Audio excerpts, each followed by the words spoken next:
دابا راه ماشي ديال في 2014 دابا والكيفاش وما دارش عمليه مده 6 سنين. الدكتور متبع معاه في الحشاش و2020 طلعت لها الحراره في الدرودن داك السكانير درت ليها هنايا.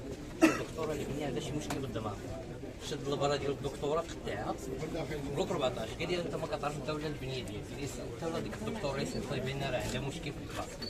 دابا البنيه هي مشيت لها في الدار قالت لي هذا عام العمليه طول الراس دينا ليها الجهاز مشى لها الربع في المخ.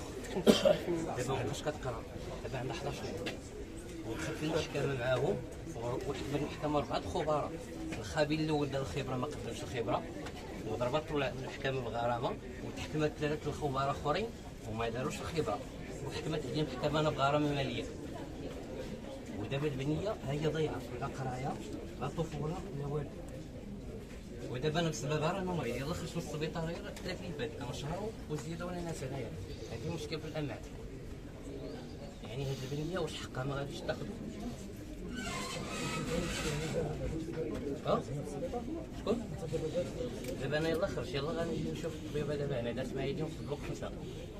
ولكن البنيه دارت العام اللي فات عمليه ديال الترقيع ديال الجمجمه ما تحركت ليها عاودنا لها عمليه اخرى.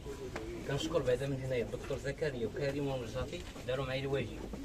من قبل راه البنيه راه ضاعت كلشي. لما خليت المستشفى ديال الجامعيه ديال مراكش السويسي صيفط الدوسي ديالها لبرا، اللي صيفط لي الدوسي كيقول لي علاش البنت ما دارش العمليه في الاول، علاش العمليه ما دارش في الاول. ونهار من جبت الدوسي هنا لقيت مشاكل ما بغاش يعطوه ليا غير بالزز. السميه ديالي انا اسماعيل بن عدي.